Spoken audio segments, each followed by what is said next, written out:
بسم اللہ الرحمن الرحیم۔ قرآن پاک کا 11واں پارہ یعتذرون ہے۔ اس پارے میں اللہ رب العالمین ارشاد فرماتے ہیں والسابقون الاولون من المہاجرین والانصار والذین اتبعوهم بإحسان رضی اللہ عنہم ورضوا عنہ۔ مہاجر اور انصار میں جو سب سے پہلے دین کی طرف پیش قدمی کرنے والے ہیں اور جو اخلاص کے ساتھ ان کے نقش قدم پر چلے ہیں ان سے اللہ راضی ہے اور وہ اللہ سے راضی ہیں۔ اس آیت میں اللہ رب العالمین صحابہ اکرام رضی اللہ عنہم جن کی تعداد 1,24,000 ہے، ہر ایک کا مقام و مرتبہ ایک نہیں ہے، بلکہ جن صحابہ اکرام رضی اللہ عنہم نے ابتداء اسلام میں زیادہ محنت کی، کوشش کی اور جانی اور مالی قربانیاں پیش کی، ان صحابہ اکرام کا مقام و مرتبہ اللہ کے پاس دوسرے صحابہ اکرام رضی اللہ عنہم سے زیادہ ہے۔ ایک دوسری آیت میں اللہ تعالیٰ ارشاد فرماتے ہیں لا يستوي منكم من انفق من قبل الفتح وقاتل۔ جو صحابہ کرام مکہ فتح ہونے سے پہلے اللہ کے راستے میں خرچ کی، دین کی اشاعت کے لیے کوشش کی، ان کا مقام ان صحابہ کرام سے بڑھ کر ہے جو مکہ فتح ہونے کے بعد اللہ کے راستے میں خرچ کی اور محنت کی۔ تو آج بھی ہمیں غور کرنا ہے، اللہ کے دین کے لیے ہمارے مسلم سماج، ہمارے دیش ہندوستان، یہاں بسنے والوں کی عافیت کے لیے، تحفظ کے لیے ہم کتنی محنت کر رہے ہیں۔ جتنی محنت ہوگی، جتنا ہم پیسہ خرچ کریں گے، اسی کے برابر اللہ کے پاس بھی ہمارا مقام و مرتبہ بھی ہوگا۔ اس بات کو اللہ تعالیٰ اس آیت میں ارشاد فرماتے ہیں۔ ایک اور آیت ہے لَمَسْجِدٌ أُسِّسَ عَلَى التَّقْوَى مِنْ أَوَّلِ يَوْمٍ أَحَقُّ أَن تَقُومَ فِيهِ۔ جب اللہ کے نبی صلی اللہ علیہ وسلم مکے سے ہجرت کر کے مدینہ پہنچے، راستے میں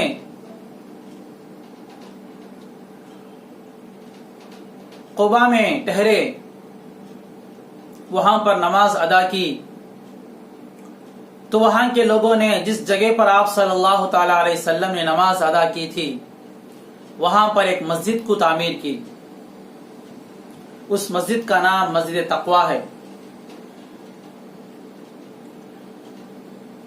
اسی کے قریب میں ایک دوسرے مقام پر کچھ لوگوں نے ایک مسجد کی تعمیر کی، منافقین نے۔ اللہ تعالی اس مسجد کی تعریف فرماتے ہیں جہاں پر اللہ کے نبی صلی اللہ علیہ وسلم نے نماز ادا کی۔ بس اس مسجد ہی کی نہیں بلکہ وہاں رہنے والے لوگوں کی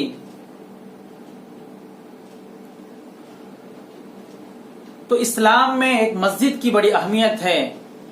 جب اللہ کے نبی صلی اللہ علیہ وسلم مکے سے ہجرت کر کے مدینہ پہنچے، مدینہ پہنچنے کے بعد سب سے پہلا کام جو اللہ کے نبی صلی اللہ علیہ وسلم نے کیا وہ مسجد نبوی کی تعمیر کا کام۔ مسجد وہ محلے کی ایک مرکز ہو हर जरूरत मोहल्ले वालों की मस्जिद से पूरी हो। इस्लाम का यही नजरिया है।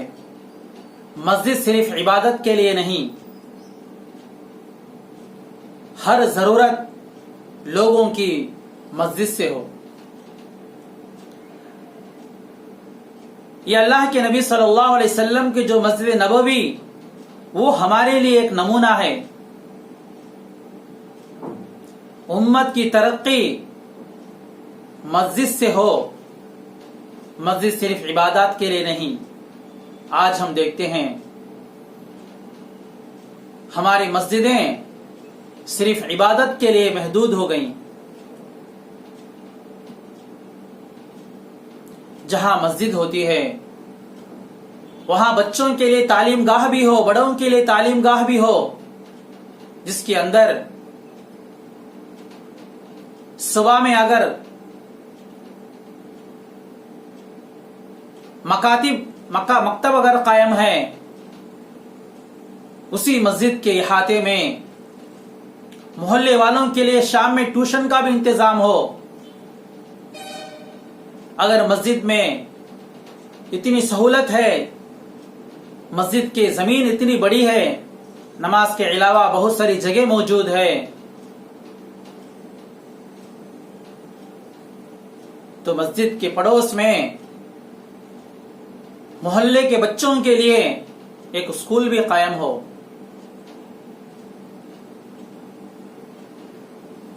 करोड़ रुपए की इमारत, ये कीमती जमीन हमारे पास है, लेकिन साल भर वही 1.5 सफ। मस्जिद से कम्युनिटी को कोई फायदा नहीं रहा। हमें सोचना है मस्जिद और मस्जिद की जमीन से मोहल्ले वालों को कुछ नफा पहुंचे, हर जरूरतमंद अल्लाह के इस दहलीज पर आए और मस्जिद के जिम्मेदार उसकी जरूरत को पूरा करें। यह अल्लाह के नबी सल्लल्लाहु अलैहि वसल्लम की सबसे बड़ी सुन्नत थी, जो आज हमने उसको छोड़ दिया है। सबसे पहले तालीम गाह वहां पर हो। आज ईसाइयों ने इस चीज को अपनाया।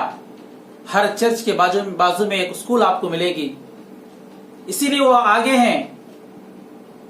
इंशाअल्लाह हमारी सोच, हमारे नजरिए के अंदर तब्दीली आना है और हर मस्जिद की कमेटी में कम से कम 2 उलमा इकराम को रखना है।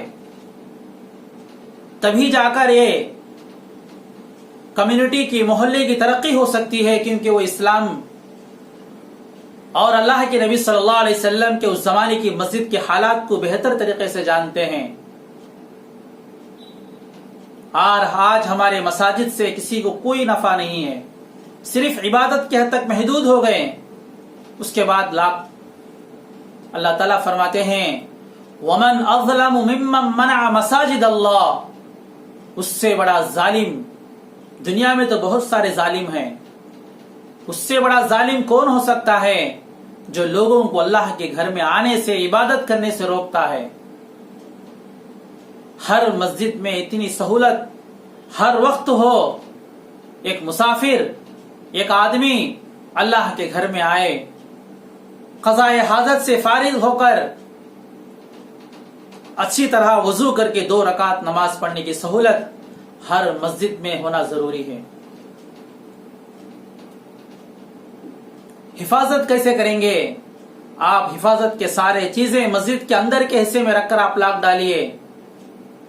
मस्जिद का एक हिस्सा इस तरह मुख्तस किया जाए, खास किया जाए कि कोई भी आदमी मस्जिद को आए, अपनी जरूरत से फारिग होकर 2 रकात अल्लाह के सामने खड़े होकर नमाज अदा करे और दुआ करने की सहूलत हर मस्जिद में होना चाहिए। अगर जो कोई आदमी अपने बाप दादा की जागीर की तरह कुरान मस्जिद को अगर ताला डालता है, जरूर मेरे भाइयों वो आदमी इस वईद में आ सकता है। चीजों की हिफाजत आप उसको अलग तरीके से कीजिए। मस्जिद अल्लाह का दर होता है, अल्लाह का घर होता है, जहां पर हर कोई आदमी आकर जो है इबादत करने की सहूलत कम से कम वहां पर बनाई जाए। तो मसाजिद जहां से उम्मत की जरूरत पूरी हो और मोहल्ले के इस्लाह माशरा के जलसे मस्जिद के अहाते में हो और मस्जिद से सेहत के लिए मेडिकल कैंप भी मस्जिद के अहाते में हो, लोग आए। आज ईसाई लोग ईसाइयत को फैलाने के लिए दो ही चीजों को इख्तियार किया, एक तालीम, एक इलाज। जो अल्लाह के नबी सल्लल्लाहु अलैहि वसल्लम उस जमाने में लेकर आए थे।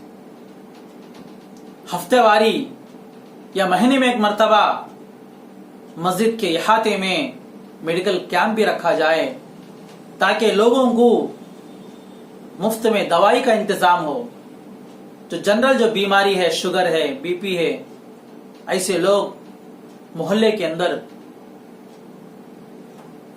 हर कोई आदमी आपसे मांगता नहीं फिरेगा।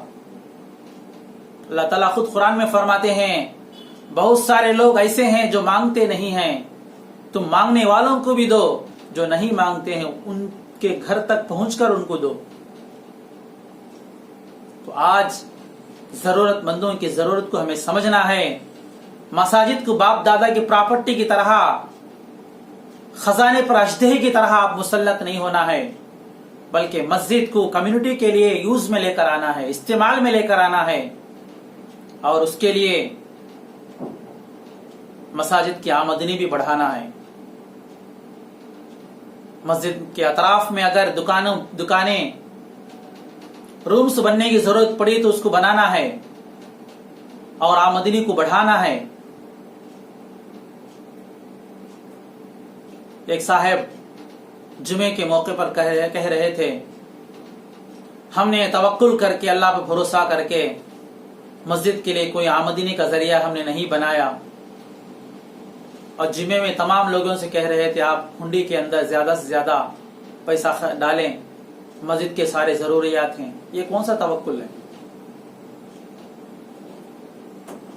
अपनी आमदनी को बढ़ाना है। जब आप लोगों के सामने, मोहल्ले वालों की, कम्युनिटी की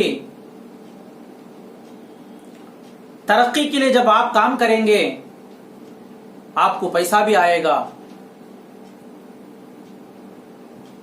मस्जिद एक मरकज का नाम है जहां से हर चीज पूरी हो, इबादत भी पूरी हो, लोग आने वाले बने, जरूरत भी पूरी हो, बच्चे भी तालीम के लिए आए, पूरी मस्जिद इस्तेमाल में आए।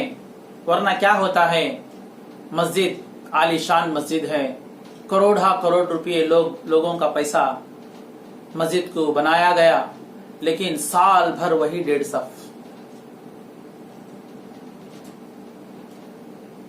इसलिए अपनी सोच को, अपने नजरिए को हमें तब्दील करना है। हालात बहुत तेजी से बदल रहे हैं। लोग मुसलमानों से एक उम्मीद लगाए हुए हैं और धीरे धीरे मुस्लिम लीडरशिप आगे आने वाली है। इस मुल्क को हमें संभालना है। इस मुल्क को लुटेरों से छुड़ाकर हम मुसलमान आगे आना है। यह चीज किसी एक दो के चाहने से नहीं होगा, बल्कि पूरी उम्मत, उसका नजरिया सबसे पहले दुरुस्त होना है। इसी नजरिए को, सोच और फिक्र को तब्दीली के लिए ये सारे अल्फाज कहे जा रहे हैं। वरना किसी की तौहीन करना मकसद नहीं है। इसको हमें समझना है। दुआ कीजिए अल्लाह रब्बुल आलमीन इस उम्मत की हर लाइन से तरक्की अता फरमाए और हमें उसके लिए काम करने की भी अल्लाह ताला तौफीक अता फरमाए। शायर कहता है, तू इधर उधर की बात न कर, बता के काफिला क्यों लूटा। तू इधर उधर की बात न कर, बता के काफिला क्यों लुटा, मुझे रहज़नों से गिला नहीं, तेरी रहबरी का सवाल है। जब उम्मत की सही रहनुमाई नहीं हुई, उम्मत की हालत बदतर से अबतर होती गई। आज उम्मत को थामने की जरूरत है। आज देश की हिफाजत के लिए काम करने की जरूरत है। इसलिए मेरे भाइयों, इन तमाम बातों को आप गौर कीजिए और जो है अल्लाह से दुआ कीजिए ऐसे हालात लाएं। अल्लाह की मदद हमें शामिल हाल, हमारी हर काम में शामिल हाल हो। अल्लाह ताला हमें कामयाबी अता फरमाए। जो कुछ हमारी मेहनतें अल्लाह कबूल फरमाए। वाखिर दावाना अनिल हम्दुलिल्लाहि रब्बिल आलमीन। अस्सलामु अलैकुम व रहमतुल्लाह।